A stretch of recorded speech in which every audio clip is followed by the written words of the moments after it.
গত বছরের ৫ আগস্ট গণ অভ্যুত্থানের মুখে পদত্যাগ করে ভারতে চলে যান বাংলাদেশের সাবেক প্রধানমন্ত্রী শেখ হাসিনা। পদত্যাগের আগে তিনি ক্ষমতা হস্তান্তরের পরিকল্পনা করেছিলেন। এক প্রতিবেদনে এই তথ্য জানিয়েছে ভারতীয় সংবাদ মাধ্যম দ্য হিন্দু জানায়, ক্ষমতাচ্যুত প্রধানমন্ত্রী শেখ হাসিনা গত বছরের আগস্টের প্রথম দিকে সংসদের তৎকালীন স্পিকার শিরিন শারমিন চৌধুরীর কাছে ক্ষমতা হস্তান্তরের পরিকল্পনা করেন। সামরিক বাহিনী পরিস্থিতি স্থিতিশীল করার জন্য লকডাউন নিশ্চিত করেছিল, যাতে ক্ষমতা হস্তান্তর করা যায়।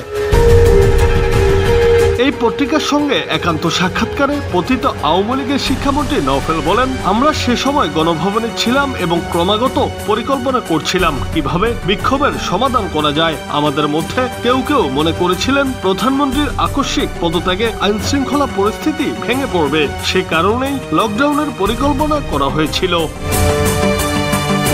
জুনায়েদ আহমেদ, বাংলা টিভি।